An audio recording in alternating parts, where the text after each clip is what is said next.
the South, So, some of the most violent excerpt of my incidents glamorous life. on the railroads.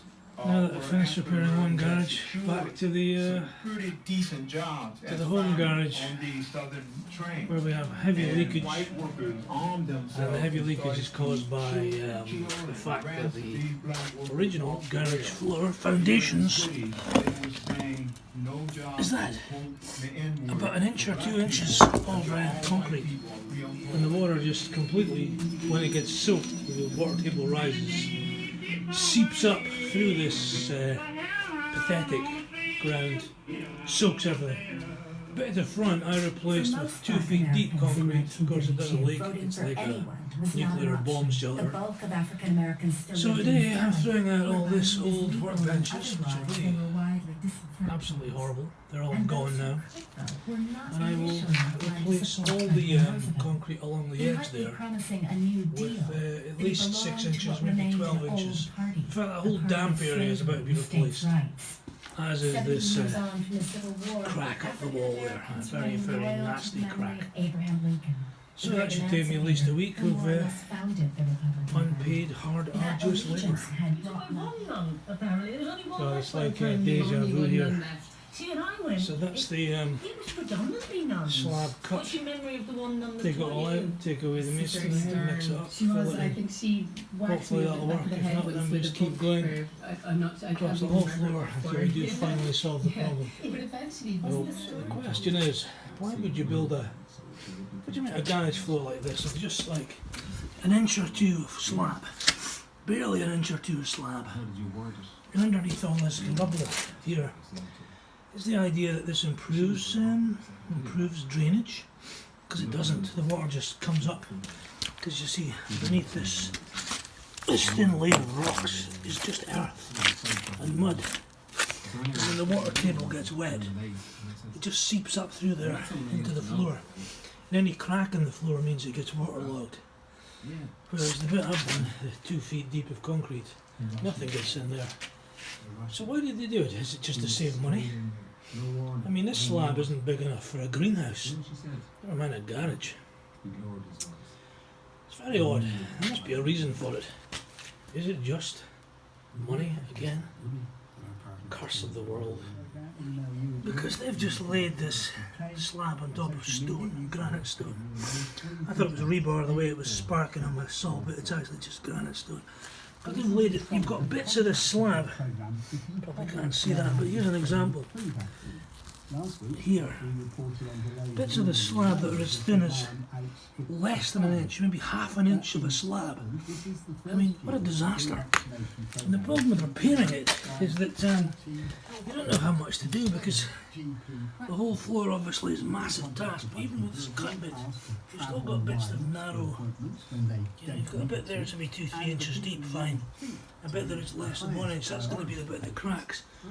So all I can do really at this stage is replace this bit here, and then see how it goes. But this could be a never-ending task. It's quite nasty. That was heavy, lifting that. That whole slab came up in one, eh? And here we've got the same problem again, which into the wall, not too bad, you know, maybe an inch or 2. But you get into the area where the crack is, look at that. Less than an inch, horrendous. Yeah, we've got this real inconsistency. But you can see it's quite a nice slab there actually, but I think the thing they've done wrong is they put this granite underneath. What's happened is that as the granite's got wet, the granite and the other stones have been pushed up. You can see the indentations in the floor. This is the underside of the slab. These indentations have got in, causing these shallow ridges, which have caused the cracks. The design of this, I think, is all wrong. Fortunately, we've got a fairly nice bit of slab there, and then you've got this bit here, which is again less than half an inch, and that's your cracks, and that's your problems, and that's your water. I mean, the reason I'm doing all this is this garage keeps getting flooded because the water soot comes pouring out up through this bit here. Look at that, look at those indentations caused by those rocks. You know, do not lay a slab on top of rocks unless it's a foot deep. And really, you should be using hardcore or something, not this daft way of doing it. So my theory here is, if they just poured the concrete straight onto these stones, okay, they could have done with more depth, a couple more inches and less stones maybe. But if they poured the concrete straight on these stones, the whole thing would have merged into one big slab, which would have been watertight, I think. But they've put this bitumen layer underneath the slab or on top of the stones, and I think that perversely, this waterproof layer perversely has caused the problem, because the concrete hasn't bonded with the rubble underneath at all. All it's done is created an independent slab above all the rubble and above the ground, which has been weakened and made narrower by the stones beneath it, causing these channels, and you ended up with a slab that isn't consistently 2, 3, 4 inches, but a slab that's anything from 4 inches to half an inch, very susceptible to cracking because of its, but also because they've laid this waterproof stuff in layers instead of maybe just poured tar on. The water is sneaked inside here and just devastated the whole thing. So, you know, the water pushing up there. What are you looking at? Well, the brush is outside. It's pushing up inside here and opposing the slab instead of going part of the slab.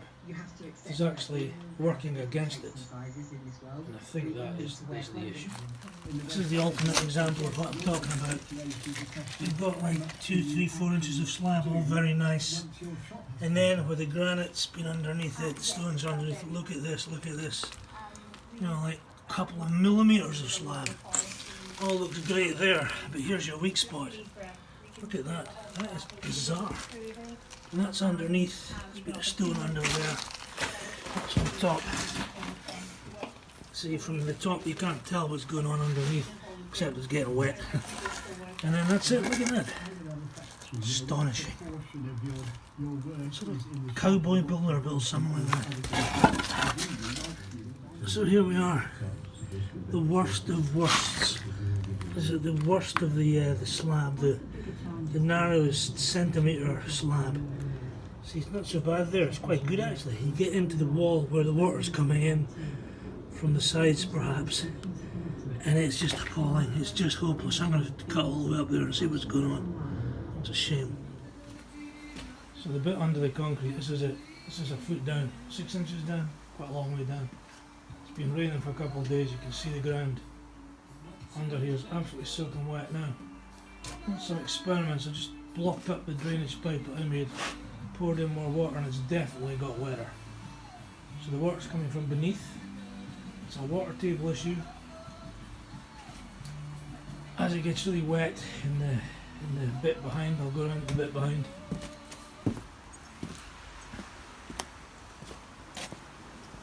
There's a bit behind that I've deliberately soaked. And it seems to be seeping in through the cracks, and bizarrely seeping in through these drainage holes that I built previously, and going down and raising the water table such that the water won't go down anymore. And of course it'll be levelling out, I presume, and it's levelling out at this kind of depth, and even as I look at it, this is getting wetter and wetter from the water I've just poured in. So it's a water table issue. There's nowhere to drain it to at all. I have no idea how to solve this. And I'm reluctant to put down the concrete on top of this. It doesn't really solve the problem, but it might divert the water. So if anybody has a pet hippopotamus, this is an ideal place for it. Probably wouldn't fit in there. So as I further investigate, the water seems to be a soil issue. Total saturation here, yeah? Total saturation. As it was here until I dug out the soil. And then what we see here is, paper that's blowing about in the wind. What we see is the garage foundations, instead of being a foot deep, are about 2 inches deep. Not even 2 inches deep. And as you dig down about a foot, you come into a sandy, gritty layer. No soil. And although water has run in there from the mud, You know, I think that's where the water should be. It should be down there, and I think the only answer to this is to take out all the soil. And the whole garage, of course, has got this kind of horrible mess of no foundations and a 1 inch, 2 inch slab. And that, I mean, this is just a perfect example of how not to build something. You know, shallow foundation, shallow slab, too much soil, no drainage. I mean, this is just a perfect example of terrible, terrible construction. And I fear, you know, well, I don't know if I can take all of this out. What I might do is do a 1 foot strip, bolster the foundations and put this a deep barrier. But to get all this out would be, I just don't know, we'd need a digger and a skip to put the soil in. This is just, I don't know. Anyway, it is an example of how not to build something. Today I'm looking for the source of the Nile. We did drill a hole in the slabs here to let the water drain away, but I think what was happening is it was draining straight into the garage. Because it's quite dry here, but it's soaking wet in the garage, so I think, you know, water has to go somewhere. Underneath those slabs is this. This is what happens when you've got a tree anywhere near buildings or paving stones. They just simply grow underneath. Some of these are about 2 inches thick. So now I'm going to use my new cement mixer to create one big slab to plug this gap. We'll see how that works. So I've flooded the problematic area, blocked up the drain, the outflow, and flooded it. Now, the last time I tried this, the garage filled up with water, and the ground I've exposed under the garage became a pond or swimming pool. Now I've made the new slab, filling in all the holes I thought it might be getting into the ground. And now I'll go and look at the garage and see if this has done the same, filled up the garage. Sense of somebody who's using the words nature and so as can be seen, great chain of being. there's no water in the garage at all now. No water at all, none. This was almost up to the concrete before, up to the rim. Now there's none. So the water was seeping in incredibly through the paving stones into the garage, and now it isn't. The only other factor that I cannot mimic is the water table. It could be that after torrential rain, the water table rises so much in this garden underneath and the next garden that the water comes up and anything lying seeps in. So I can't mimic the water table, but this water's been lying here now for half an hour and none of it's getting into the garage, so maybe that solved it.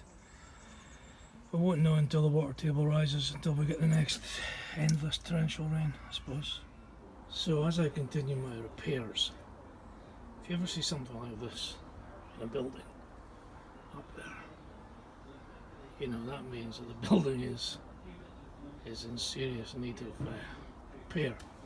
Now if we go and look at what's causing this, this is something that you don't often see. The Funkspiel, which is the radio games. So they Let's turn that down. That's the crack on the inside there. Doesn't look too bad, does it? But it's caused by this.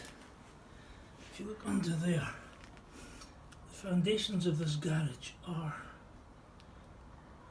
basically a 3-inch slab. Some cases 2 inches, some cases 4 inches, but at most 4-inch slab. The entire garage is built on a 4-inch slab. Now I thought the bricks, the blocks, might be going down deeper and the slab's only on the inside, but no, the whole thing is built upon this slab, and that's really not a big enough slab as a patio, never mind to put a building on top of it. So it's inevitable that it's going to slowly fall down. There's a strange beauty to concrete. I'm making it with less and less concrete and more, less and less cement and more sand, aggregate, stone.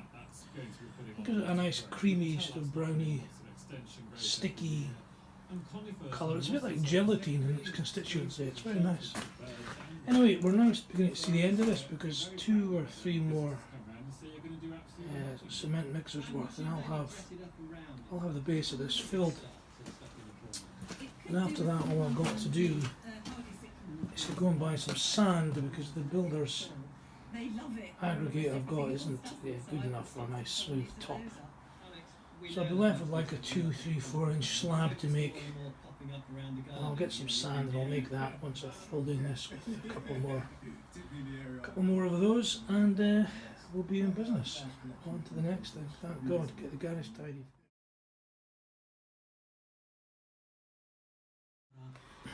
I'm just amazed, you know. 600 kilos of stuff in here, over half a ton. I've still got, what, maybe a quarter left, a fifth left. Some of them maybe 10 bags, and a couple of bags of cement. It's just amazing.